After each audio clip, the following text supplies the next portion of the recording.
Rachel just said she'll be here in a minute. She's on it. Okay, let's call the meeting to order. Jenny, roll call, please. Amy Riddle Swanson. Here. Tanya Hughesby. Charlie Schneider. Here. Mark Hillman. Angie Skillings. Here. Carl Palmer. Abe Smith. Here. Dominique Stewart. Here. Rachel Henderson. Okay, quorum is established. For those of you that are not aware, Tanya Hughesby has resigned her position from the board effective last Friday, July 8th. So we will be searching for a new board member. We will discuss that further in the agenda this evening down in section 5E. So we do have a few others absent this evening, but Tanya is not here because she has resigned. So moving on, Pledge of Allegiance. Pledge allegiance to the flag of the United States of America and to the republic for which it stands, one nation, under God, indivisible, with liberty and justice for all.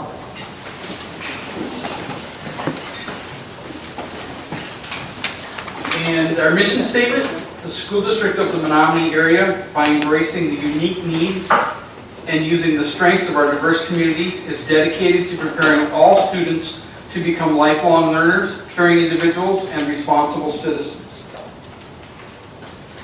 Agenda order, approval, and revision. Anybody have any recommendations for the agenda?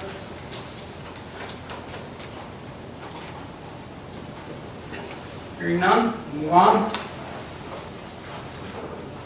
Recommendations and accommodations. Nothing tonight? All right. And community communications. So we have one this evening. The opinions, beliefs, and viewpoints expressed by the various speakers during community communications do not necessarily reflect the opinions, beliefs, and viewpoints of individual board members, the board as a whole, or the school district of the Menomonie area, nor do they reflect the official policies of the SDMA. And one speaker this evening, Ms. Pillman, and you'll have 3 minutes. My name is Josie Pillman. I live in 235 3rd Avenue East, apartment 5 Knapp, which is part of the Menomonie School District. Dr. Zajdowski, Mr. Chairman, and members of the board, I have observed that the present gender support plan was written in 2018, and it looks like it is due for a revision. A lot has changed in our culture in 4 years. The language we use to talk about human sexuality has morphed and deteriorated. Plus, we see some of the consequences for applauding, even celebrating unnatural sexual lifestyles. We see brokenness, regrets, suicides, disease, guilt, shame, and mental illnesses. This leads to death and destruction rather than life and hope. Which road do we want to put our children on? Part of the confusion our teachers and staff experience comes when we call wrong right and right wrong. Furthermore, we instruct our educators to call loving, courageous correction bullying, harassment, and discrimination. Our students need to be taught how to respect their authorities, whether parents, teachers, coaches, pastors, law enforcement officers, etc. They must be taught how to humbly receive correction for their own good and how to give correction to their own peers for their own good. In both cases, it should be done with grace, sensitivity, and kindness. Done rightly, correction will earn the respect of the one who has dished it out. Also, the student will build strong character to carry with them along life's journey, whether into marriage, employment, more job training, or a university or tech college. Most students are minors. They should be encouraged to talk to their parents and never be one thing at school and another at home. Parents should be alerted to the dangers of irreversible hormones or surgeries that will alter a person for life. All deviant and immoral sexual behaviors are fraught with physical, mental, spiritual, and moral pitfalls, including brokenness and disease. Our policies must support health, high moral standards, and strong character. Nothing should get in the way of doing everything possible to create strong, healthy families. I will close where I began. The SDMA Gender Support Plan needs to be revised. Thank you. Okay, moving on to the monthly employment report. This is a monthly employment report. It's informational. Are there any questions tonight?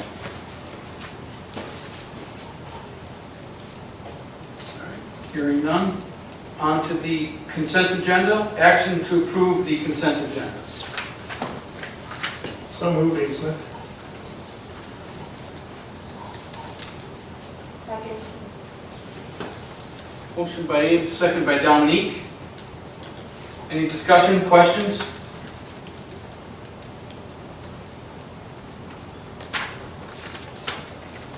Hearing none. So, motion is to approve the consent agenda, which includes the minutes from June 13th and June 27th.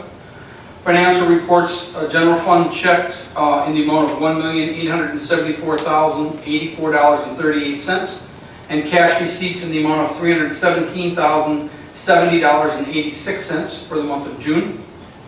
Donations for $1,250 from Melissa Enyart to the Menomonie Middle School for singing masks, and $6,000 from the Herb Cole Foundation to the middle school for the 2022 fellowship recipients. So attached there are the minutes and the financial reports. Any discussions, questions? Abe? I just have a quick question. I'm curious how the middle school fellowship is used. Does that go to a student or a teacher? I don't know about that. I'm just curious. I think that has to do with Mr. Haas and the award that he won. So I believe he's been in communication with Mr. Betcher and developing a plan for those dollars. Thanks. Okay, no other discussion? Let's vote.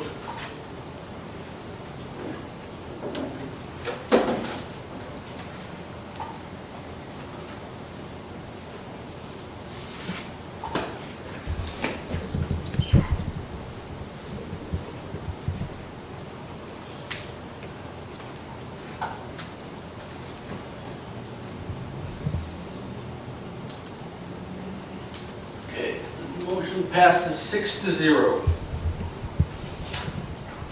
Action to approve the personnel consent agenda. We have 2 hires and no resignations or retirements at this time. Any discussion? Those must have just come in. Yes, correct. Caitlin Burton is a first grade teacher at River Heights Elementary, and then Michaela Dalton, fourth grade teacher at Oak Lawn. Any other discussion, questions? No, we don't. Thank you very much. Abe? So moved. I'll second. Motion by Abe, second by Rachel. Now, further discussion. All right, hearing none, let's vote.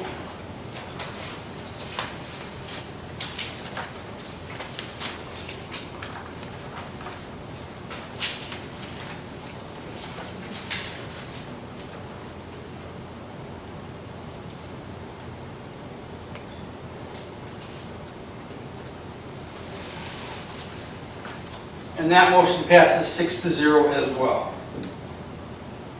On to the action agenda, approving the 2022 annual meeting agenda for publication. Attached in your docs is the agenda for the August 22nd annual meeting.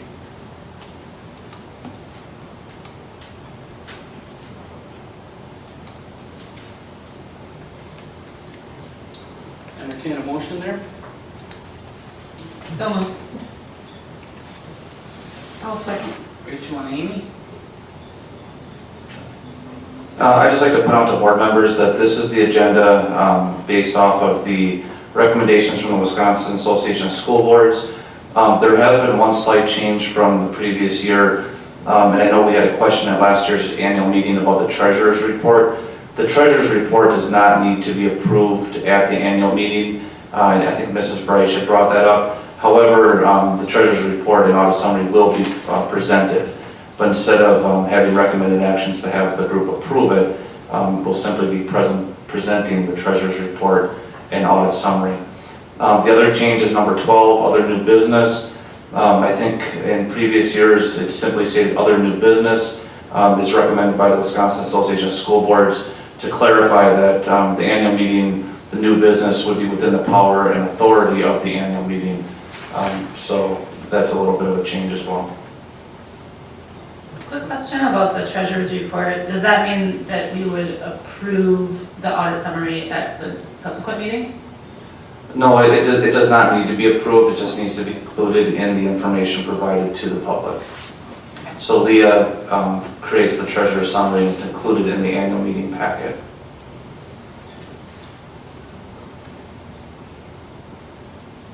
Anything else? I wonder if it might be useful to, when this is posted with the meeting packet, to make sure that for item 12, it's linked to the state regulations on what is allowable at the annual meeting, so that it's clear.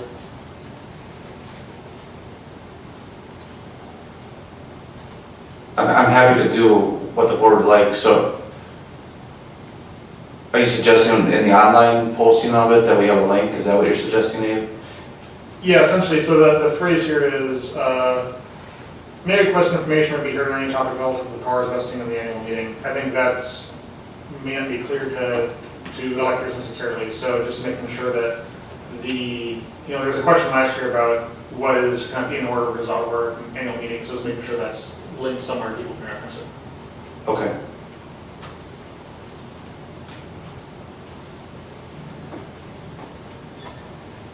If I remember correctly, aren't there 6 things that can come up, something like that? I think it's more than 6, but yeah, there's a list. So are you, in terms of the procedure then, is that like an amendment that's going to be accepted to what's presented? I'm happy to do it, I just want to make sure we're doing the will of the board.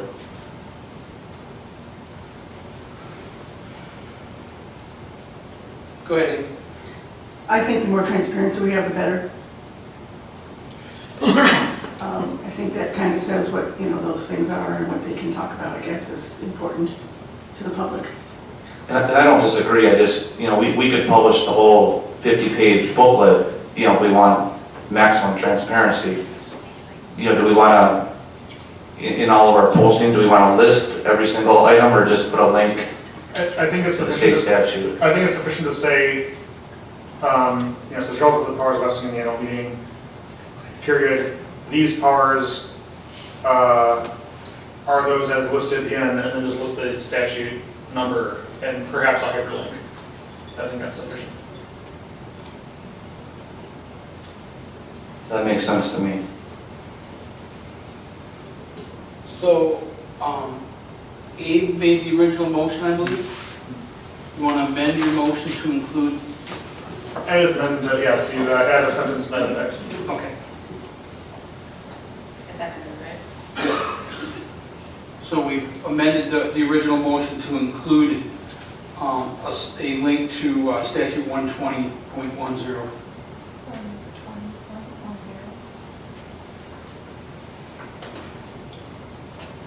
Okay, any other discussion?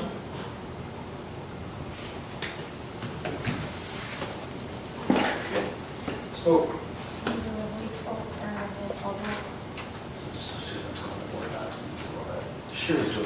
sure, yeah, that's fine. Rachel Henderson, Aye. Amy Riddle Swanson, Yes. Charlie Schneider, Yes.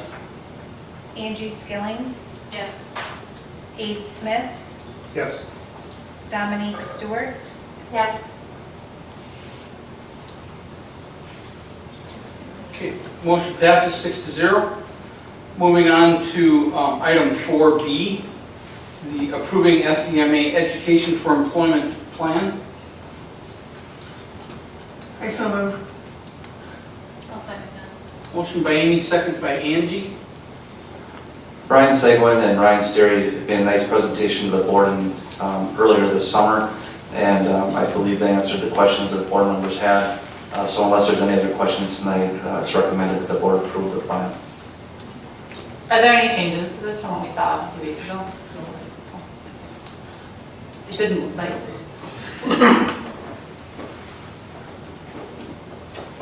All right, any discussion or questions? Okay, let's vote.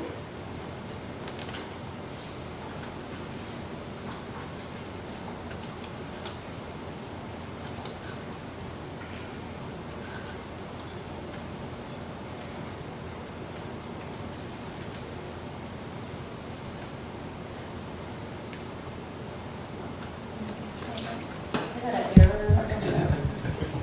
I just refreshed my screen and see if that worked.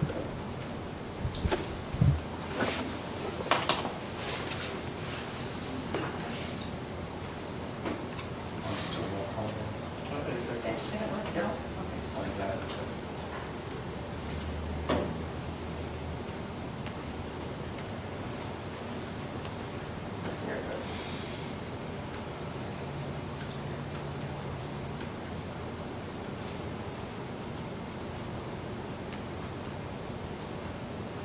Okay, and that motion passes 6-0 as well. On to the discussion portion of the agenda, reviewing the results from the spring family survey. The survey was attached. So board members, you've all had a chance to review the results of this survey, and it was conducted by School Perceptions, a group that specializes in school surveys. It was administered this spring between the months of April and May. 731 total response, which is about a 25% participation rate. All schools were represented and all levels were represented with a pretty even distribution between grade levels of the respondents' children. I would say the survey was a little underrepresented in terms of families that receive services, specialized services, whether it be free and reduced lunch, special education, 504, those types of services. And when we look at the district-wide breakdown, I felt like the district scored pretty well with a 3.96 in terms of being informed, kept up to date on child's progress and what's happening in the school. 3.79 in terms of feeling included, feeling welcomed, respected, and part of the school community. 3.46 for education. My child's school is effective in helping them learn, develop, and succeed. 3.99 in terms of school atmosphere, in terms of the child feeling safe and supported at school. And 3.93 for equity in terms of my family's feeling accepted, respected, and supported at the school. I would have liked to see a little higher number for education, but we also understand coming off the second year of COVID that the educational process was disrupted quite a bit. There are a number of other areas that were measured and indexed by School Perceptions. We were also provided building level reports which have been shared with the principals. Principals are reviewing those items and trying to identify if there's any areas that they can work with their staff with the goal of improving all areas, but certainly any areas that may seem a little lower in terms of comparables. In terms of the district, I was pleased to see that 72% either agreed or strongly agreed that district administration is doing what it takes to make our district successful. 63% that agreed or strongly agreed that the district is doing what it takes to accomplish the mission. And then you can see the other scores there. There were measures in terms of communication and how people like to receive information. Emails was by far and away the number one way that people prefer to receive information, with 97% indicating that to be their preference. In terms of planning for the future, I think it really resonates with our strategic plan and with the work we've been doing in the school district. Expanding social, emotional, mental health services for students was the number one response, with 39% identifying that as an important item. Then we talked about, or the survey talked about, better preparing students for life after high school, recruiting and retaining high quality staff, and expanding services for students who have difficulties learning. Those were the top responses there. So I guess, board members, like I said, you've had an opportunity to view this. I don't know if you have any questions or key takeaways that you'd like to discuss tonight. Amy? It concerns me that we only get 25%, but I know that surveys, when you send them out, that happens. But I'm wondering, you know, with only 25%, what about the other 75%? And I'm wondering if everybody, and I mean, I know it was well advertised, I'm not saying anything about that, but, you know, I'm just wondering if people, you know, didn't pay attention, or they didn't want to fill it out, or, you know, if they had problems with access to being able to get on a computer to do the survey. But, you know, I mean, I have no answers, I'm just making a comment.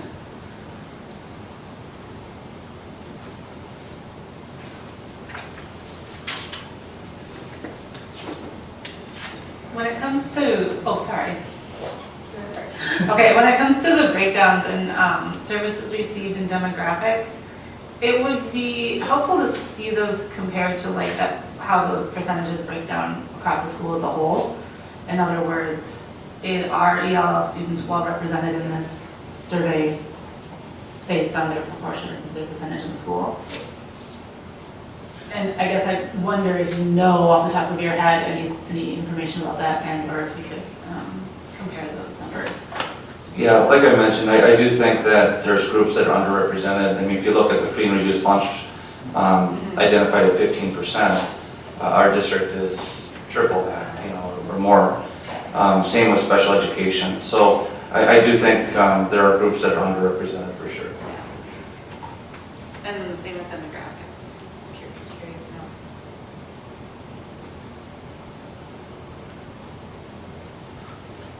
I think it's going to like the overall takeaways on slide 19, that kind of to help us plan our future plans. Yeah, I think to me it's very notable that the expanded social, emotional, and mental health services for students is the top, you know, by a pretty high percentage. And also some of the other high-ranking responses, expand services for students who have learning difficulties learning, improve student discipline, and there's a couple others in there as well. There's one more I was looking at kind of the top half. I think a lot of those do wrap up in the things we talked about last meeting, right, with the mental health and student services report. And to me, that really says that, you know, I think we're getting a consistent message, because I remember in the staff survey from last year, there's a similar theme about win time and really options there. And now we have a similar response from teachers, from parents and families in the community emphasizing those points. So I think that gives a pretty clear signal to the board about, you know, how we should think about emphasis in terms of both strategic planning and in terms of like what services people are kind of asking for or looking for in the community. Obviously within, you know, budget constraints, etc. But I think that's a pretty clear signal to me. Yeah, I think that's a good point. When you look at slide 10, and they kind of have the survey grouped into 5 different areas, I was very pleased that the survey scored well in terms of feel informed, included, atmosphere, and equity. And I think people are recognizing a lot of the efforts that have been made and continue to be made. And I think the next steps that Tony highlighted at the last meeting fit real well with that. But again, you know, the educational piece I felt is an area that has some opportunity for growth. And a follow-up to that is, you know, I think that all the other major point in that top breakdown is recruit and retain high quality staff, which obviously, you know, are main pillars. So I think I guess I am encouraged that the signal we're getting from the community matches the way we're thinking about the planning process. I think that's a really good sign that we're not too disconnected from what people are actually worried about. So.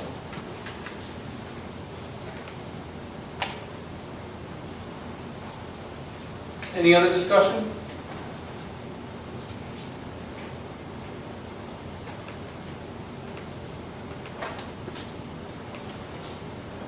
All right, moving on. Annual review of curriculum standards. No, sorry. Oh yeah, strategic plan. Yeah. So Which interestingly enough was rated not as high as I thought in the survey. I thought that was interesting. Just to kind of pull it back. Yeah, good segue, Charlie. But so the next item is discussing the strategic plan and the main pillars.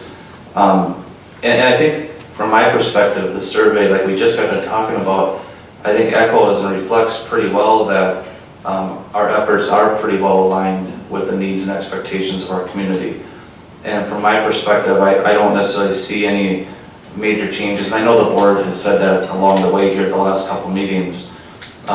So tonight, if you look at the timeline, tonight really is discussing any desired changes and updates to the key pillar strategies, the strategic actions and deliverables, and the measurable goals, with the idea that on July 25th, then if there are changes recommended, that the board could consider them at that time.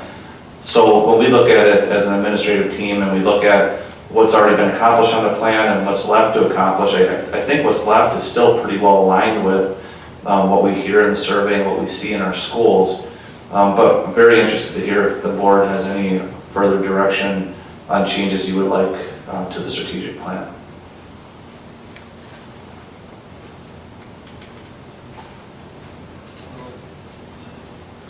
As I promised last time, I thought about this while sitting on a boat over the 4th of July.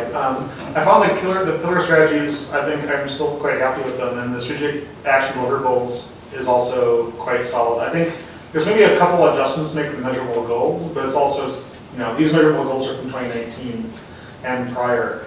Notably, I think, to me, the theme is things where the statement was establish a baseline or identify a baseline.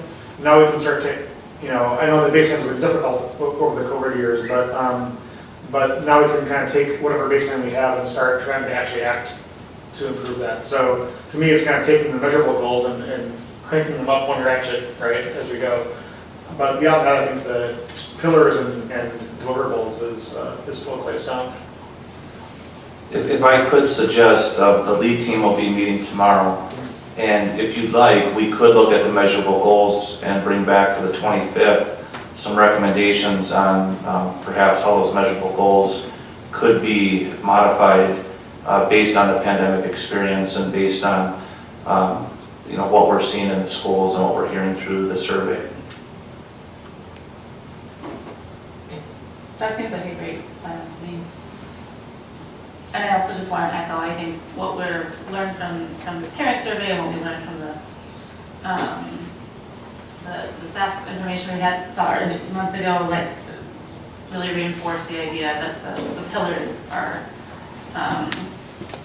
exactly where we want to be working and don't see a lot of need to change. So I just have one question. I agree with what was said here tonight, along with the pillars, and so maybe this is more in line with the work plan.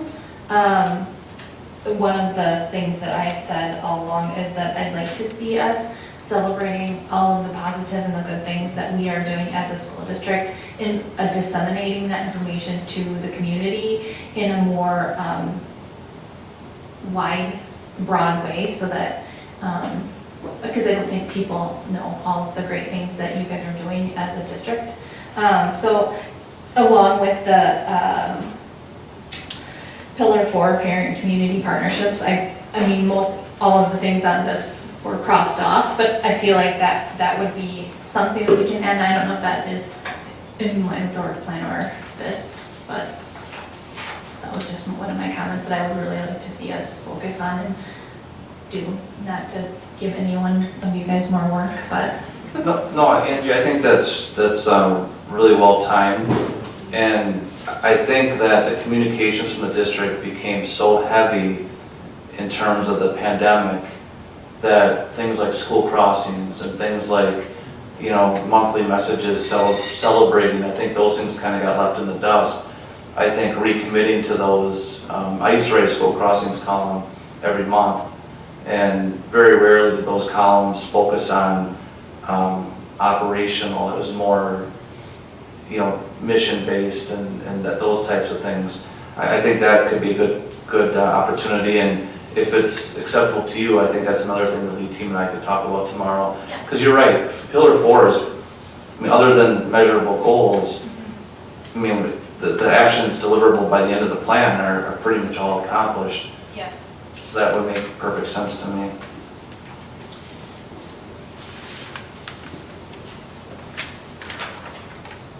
I would like to see that include not just the school crossings and those kinds of things, but also some sort of a venue to get out the great things that the students are doing and that the teachers are doing on a regular basis. I don't know if it's weekly or what, but, you know, every day you hear of a different group doing something great in the district, even throughout the summer. And I think that a lot of people in the community, because we, you know, pretty much lack traditional media, I think a lot of people in the community don't know about it. Yeah. Very good. Thank you. One detail I want to put a little bit more of a fine point on is in Pillar 3, our town's workforce. You know, obviously this is one of our kind of major, well, it's one of our 5 pillars, but it's also, I think, a topic that's come up frequently in the last several meetings. So there's the item increase employee engagement, which is one of the strategic action deliverables by the plan. And I think in the currently stated measurable goals, there's identified baseline for staff satisfaction regarding communication, engagement, etc. I think that, you know, that goal is about, like, you know, kind of surveys and satisfaction, and that's a useful parameter. But I think also that the active verb is increase employee engagement, right? It's not just query it, right, but actually increase it. And so I'd be curious, you know, what the kind of administrative team can come up with in terms of ways to actually rebuild or increase employee engagement in a very, like, you know, engaging way, right, as opposed to kind of just taking a survey. You talked about like having QIC committees in the past or other mechanisms like that that maybe have either been dormant the last couple of years or things that were tried in the past and then changed around. Maybe there's new ways to try things. So I think that active verb increase is really crucial there as opposed to just survey. I agree, but we'll bring back something back. I'm curious, Dave, what would you use in this situation, the definition of engagement?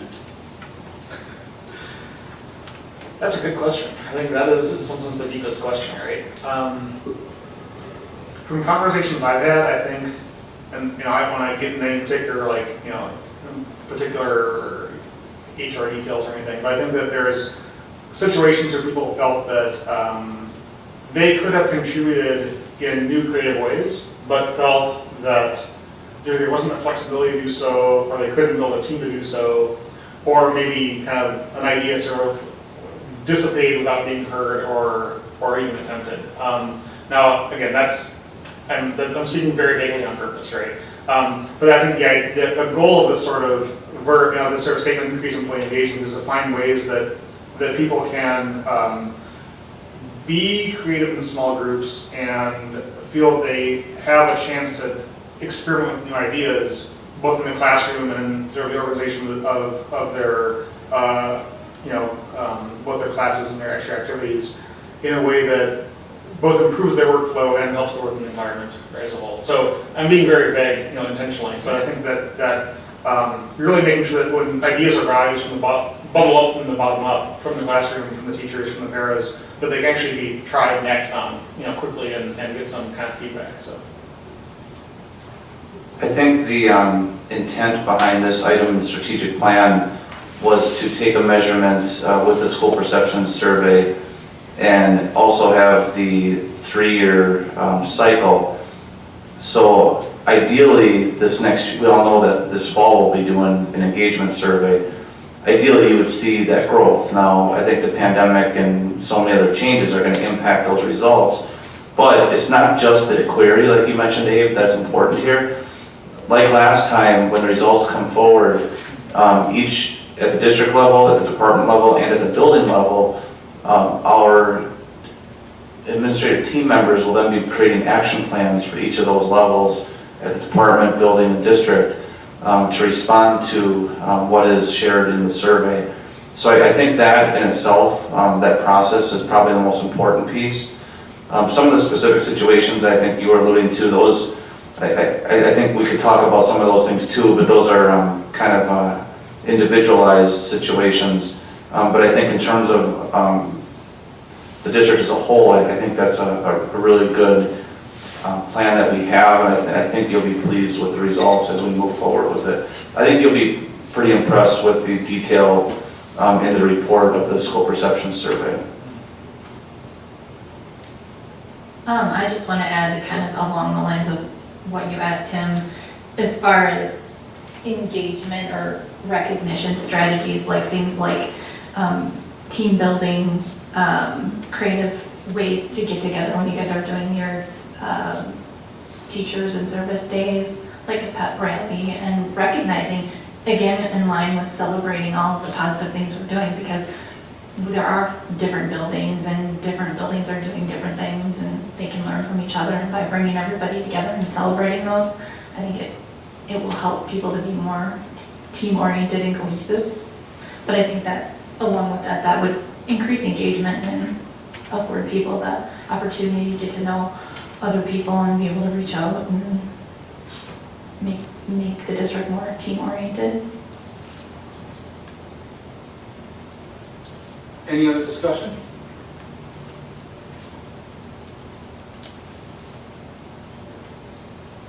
So do you feel that you have what you need to move forward? Yep. Okay. Now, moving on to review of curriculum standards. Try to move it up. So this is a routine item that school boards across the state need to deal with. It's required by the 2015 Wisconsin State Budget Act, and Brian has presented all the information. Brian, I think you wrote in there at this time, there's no changes to the standards currently in use. Is there anything else you wanted to highlight for the board? Nope. All the standards that will be used this current school year or this coming school year will be the same ones we used last year. Any questions for Brian at all?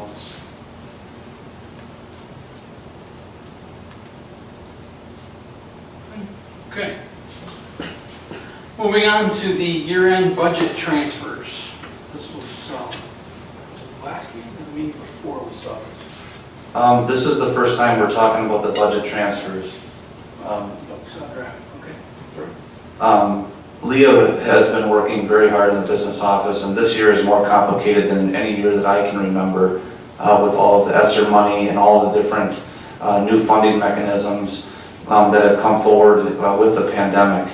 But Leah and her team, this time every year, go through the district budget and try to identify exactly where the budget year is going to end up. Now, as you know, June 30th was the end of the fiscal year, but that doesn't mean that everything is done. There's a lot that happens throughout the summer in terms of wrapping up the budget. And Leah, I'll let you go ahead and explain to the board, but before we do that, I'd like to say that our district has had a lot of success in the past maximizing state aid, and the state funding formula is somewhat complicated, but really what it comes down to is that it's important that you spend the dollars that you have available, because much of our state support in this next year's budget will depend on how much is spent in the previous year's budget. So in a way, it's somewhat backwards. You would think that if you don't spend dollars and keep them in fund balance, that you would be rewarded, but that's not how it works. When you expend those dollars, then you get aided on those dollars the following year. Because we're a well-aided school district, if we were a low-aided school district with really high property value, we'd be having a different discussion. But because we do have a good amount of our funding coming from the state, we can take advantage of that by making smart decisions at the end of the budget year, and we have until the end of July to make budget transfers. In the past, we have utilized Fund 73, our post-employment benefit trust. Because post-employment benefits are very well funded now in the school district, the other avenue that we have been using is Fund 46, the Capital Improvement Fund Trust. And by transferring dollars into those trusts, we haven't expended those dollars in terms of purchasing something or paying for a contract, which we can do in the future, but by designating those dollars into those trust funds, that counts as spendable dollars for the budget year. So I think it's very wise, because our fund balance is in an adequate spot, to make year-end transfers. We can then count those as shareable expenses and maximize our state aid in the following year budget. So Leah, we know this is very preliminary. We know there's a lot of bills that are still being calculated and such, but could you maybe talk to the board a little bit about where you see things potentially ending up? Sure. Like Joe mentioned, right now, this is kind of our best estimate, because our invoices are still coming in. We don't have some of the June statements, like our health insurance statement. We don't have our Mid-America statement yet. Some of the some of the bank statements have just come in. So we're still working on getting a lot of those journal entries into the system, so it's really hard to predict. But in my opinion, I think it's looking more closer to the 1.2 million than the lesser amount that will probably end with a surplus. So we'll have a final recommendation for the board at the next meeting because action is needed before the end of July. But right now, the recommendation would be to transfer $1.2 million into Fund 46, the Capital Improvement Trust. One, so that we can continue to fund the Capital Improvement Trust. We all know we had a lot of discussion about that in previous meetings, about how we've expanded that, we've included more technology. The sports complex project was in there, we all know that. So continuing to fund that trust fund is important. Then also, like I said, it helps us maximize our state aid for the following budget. So some really simple questions, just to make sure I understand what this is saying. So it sounds like for a combination of bills in process that hopefully will be approved from our perspective, and grants and so on. It looks like there's about, I'll call it $2.25 million, but on top of beyond what we had projected previously. Say if you look back several months, that wasn't necessarily anticipated. And then the idea is to break that roughly in half, and half of that going into the capital improvement fund. Am I understanding that correctly? No. Well, it looks like we'll end the year with a surplus of about 1.2 million. 1.2, okay. Yeah, and so that's the excess we would recommend to transfer Okay. into Fund 46. Dave, the 2.2 million that's discussed earlier, that's the July 1st estimate of how much state aid we can get next year. Yeah. An increase of from 2022, 2023, from 2021, 2022, right? So year-on-year increase. Okay. And so the difference there between the suggested 1.2 going to Fund 46 and the 2.2 year-on-year increase is the rest of that, the remainder of that's going into then buffering this budget. Okay. No, the July 1st estimate, that's totally separate. Okay. What that is saying is that if we expend our entire budget, Yep. we could expect the estimate for next year to have $2.2 million more in state revenue, or state aid. That's not going to increase our revenue necessarily though, because we still have the revenue cap. Right. That just means that less of the burden will come to the local taxpayers, more of it will be picked up by the state. Okay. It's 10.27% more.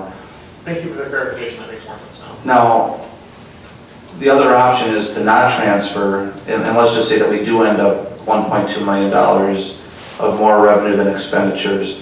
What would happen is our fund balance would increase by $1.2 million. So it's not like we lose that money. It's in fund balance, which we have more flexibility of where to use that in the future. But our fund balance is adequate based on what the board's policy targets are. So by saying that we're going to put it in a trust and designate it to either Fund 73 post-employment or Fund 46 capital improvement, we lose some flexibility on how those dollars can be spent. However, that allows us to count, that's counted as expended money in this year's budget. So we should maximize our state aid then.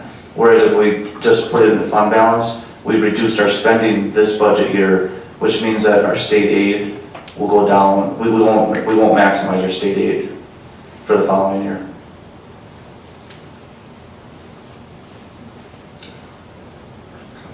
I'd like to ask a follow-up question. So, the 1,200,000 is something that we couldn't use for next year unless we kept it and then it impacted how much we would get next year? The $1.2 million, if it ends up that way, those are dollars in the district right now. Or the So- tax collector? Yes.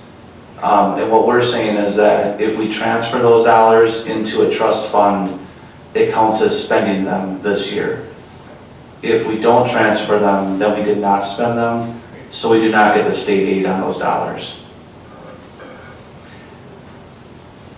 I'll blame my naive questions on the legislature for making the budget work this way. So yeah, I guess the thing I think probably both Donnie and I are trying to kind of sort out in our own minds is we know that we're looking at an overall operating shortfall in about a year, right? Because of potentially, right? Possibly because, for a combination of inflation and salaries and so on, right? And I think so but this is this year's money, which must be established and spent, and that there's basically no way other than putting in Fund 46 for capital that we can somehow use that to further buffer any potential shortfall next year. That's kind of what I'm trying to sort out in my mind as I look at these numbers, but we can follow up later with details. Any other questions, discussion? Well, I am also curious about that same point, so I wanted to kind of follow up, I guess, unless there's something that we're able to talk about tonight.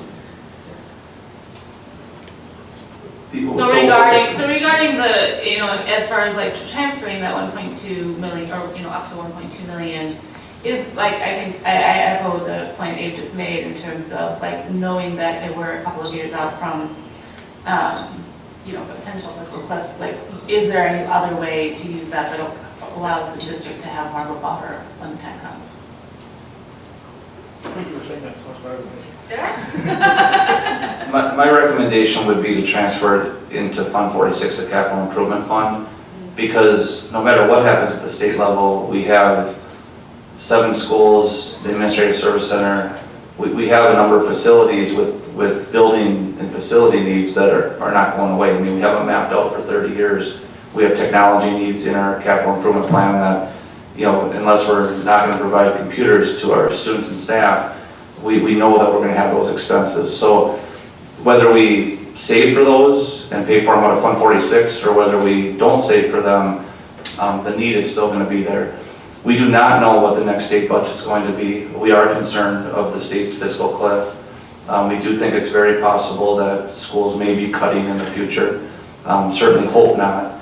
But what I can tell you is whether we put it in Fund 46 or whether we allow it to stay in Fund 10, either way those dollars are going to be available. And by doing this, we can maximize our state aid and less burden on our property taxpayers. Thanks. That was very clear. Amy? This kind of reminds me a couple of years ago when the university system got in trouble because they had money saved away for, I guess, a rainy day, and they got in trouble for like hoarding money, and they told them they had to spend it right away. It doesn't make a lot of sense because in our own homes, I think we all try to save money for a rainy day. So it doesn't make a lot of sense, but I get what you're saying. Yeah, I think we've talked about our capital improvement planning. I think our school district is really a model school district in terms of planning for the future, and I think this is one of the mechanisms that allows us to do that. A lot of school districts, they let their facilities go to the point where they have no choice but to ask the taxpayers to fund a referendum. And I wasn't here for the past referendum, but I know that promises were made that the district would do a good job maintaining the facilities so that another referendum would not be needed right away for the ongoing maintenance. So I think this is one way we can do that, but I also understand there's a lot of different things that need to be thought about.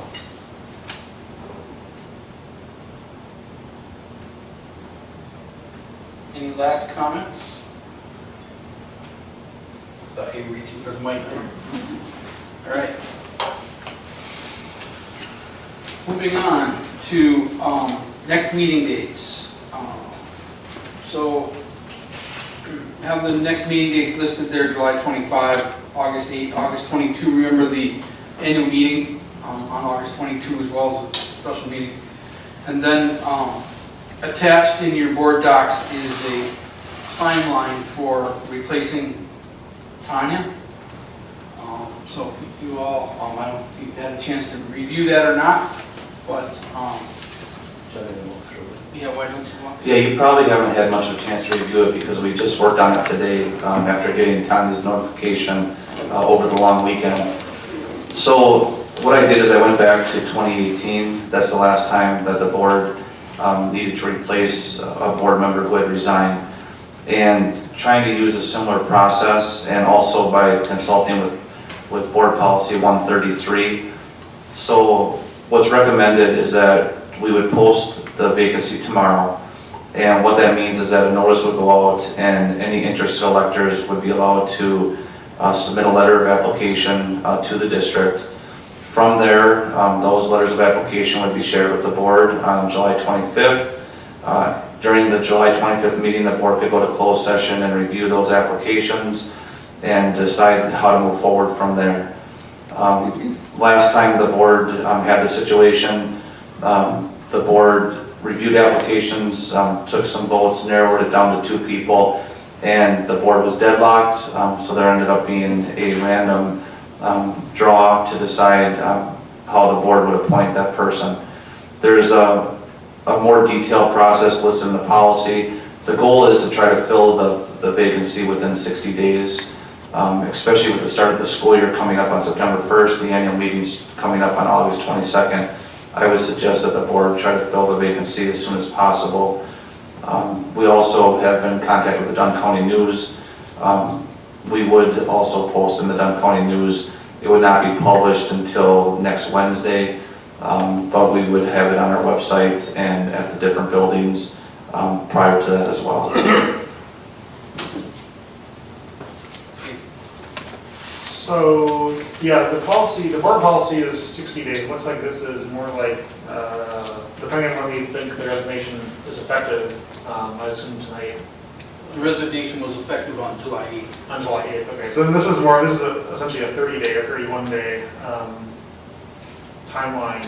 But I guess you could take this. The goal is do you think it'd be wise to get this settled before the 22nd? I would think it's wise to get it settled as soon as possible. Fortunately on tonight's agenda, there was nothing that was a real split vote or anything like that, but it takes 5 votes to have something passed, and there is no mechanism for the school board like there might be with the city council or something where the mayor would break a tie or something like that. So typically boards try to fill the vacancies as soon as possible. And then the vacancy, whoever's appointed to that would serve that term until the spring school board election. Tanya was up for re-election this spring anyway, so it's really not going to change that process at all, but it's really from now until the spring election. And then just for clarity, on July 25th, it says deadline for applications, whatever application must be received at the Administrative Services Center no later than 4 p.m. Is that application, is that an email, is that a physical letter, is that a particular form from the state? No, it's just a letter of application, someone indicating interest. And it could be emailed or mailed or hand delivered.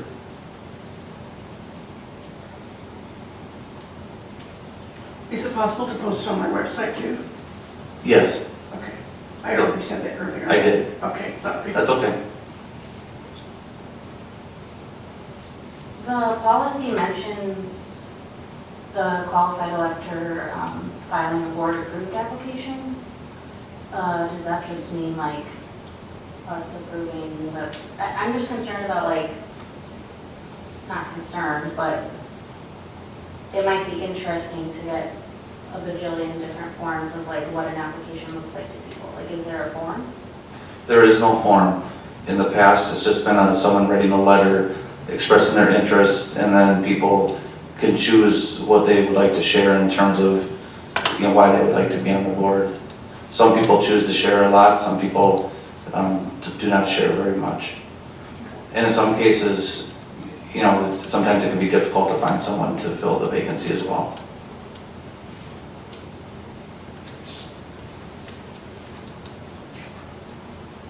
But if there is an application that the board would like us to use, we could certainly do that.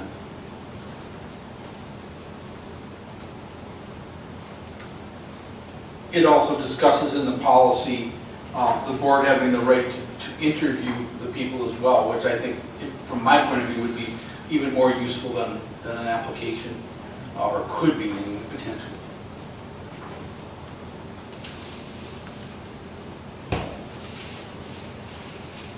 Any other thoughts, comments? Good with the timeline? I have one tiny qualm with the timeline. As I mentioned the email, I'll probably be not present on the 25th. I'll be at the UP. I hope to teleconference in, but I don't know how that would work in a closed session, if it's allowed or not. So if the closed session on the 25th, again, this is totally for my sake, so if other people have their schedules, we can talk about what would work out for people. But the potential of a closed session on the 25th, I prefer that to be on the 8th, so that, well, at least in my case, people can be physically present for that discussion, and it'll be very important. But I think it's the sort of thing where we should double check our calendars to see who will be, here. Obviously, people are on vacation all different weeks during the summer, so we should kind of discuss making sure that people are happy with who's going to be present for those discussions, because it'll be, it's a very religious thing to think through. I will also be not present on the 25th.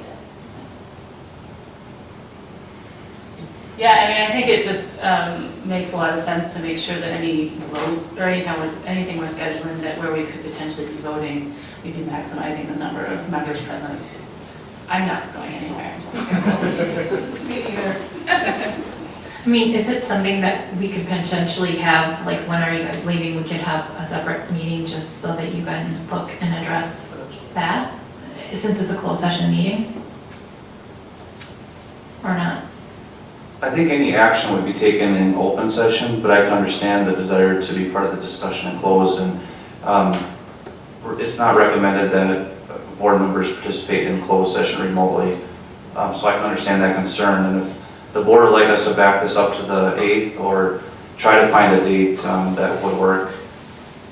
I know summer is very difficult. Last time we did this, I think it was in February or something, and there was no problem having people attend.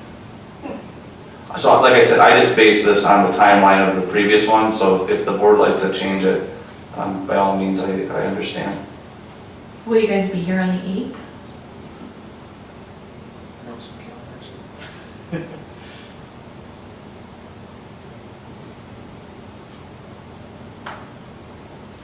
Yes, I will be, I say. Yeah, I will too. Although I'd like, if we can, find out, before we kind of can lock on the schedule, check with Carl. Absolutely. Yeah, because So what I'm hearing is the board would like me to confirm that all board members could be in attendance on the 8th, and if so, modify the timeline to the 8th. I will probably have applications come in prior to the 8th, but maybe we'll extend it just a little bit beyond the 25th to make sure we have a full 2 weeks and let that publication, the Dunn County News, be out there a little bit longer. That sounds good. That's good. Good? If when you talk with Carl and Mark, the 8th does not work, I would propose that we do a special meeting earlier rather than let it go longer and into the school year and so forth. It would sure be nice to have this process done prior to, say, September 1st. Good? Thanks, everyone. Okay. We'll recheck on that for the 25th versus the 8th. And then, again, remembering the annual meeting on the 22nd. Any other thoughts, questions, comments? should we say in the posting what an application is, just so it's clear? Name, you're interested, and maybe address. This is kind of like similar to what we do for the public communication forum. So that we actually know who's a. Does that make sense? So, as Tommy pointed out, it says, the policy says a board-approved application form. So if we could just define the form as being a name and address, so that, it's written out somewhere. Maybe it's not worth it, I mean, I think the last time that this was done, I think it was expressed that was a formal cover letter type of, Yep. that you would express interest in a formal cover letter. I feel like I actually even called you and you might have told me that. But that was, So letter of application, is there anything that the board would like to mandate that it includes? I don't think, I don't, not personally, no. Yeah, I think the address makes sense because we wouldn't want to get far with that and then find out someone's not actually eligible, right, if they live outside the district. Not, I mean, most people are probably doing that, but.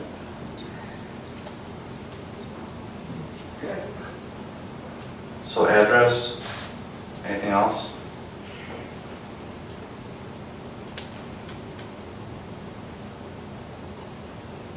I mean, maybe like contact information, like if we need them to come in for an interview, we're gonna want like email or phone or something.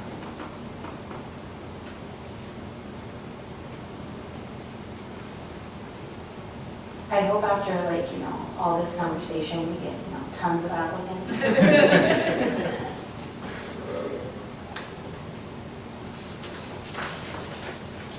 Anything else the board would like?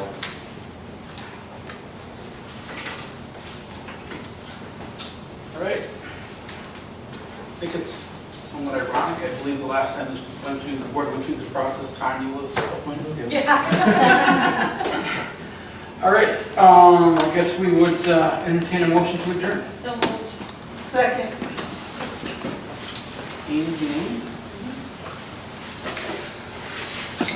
All right, and adjourn.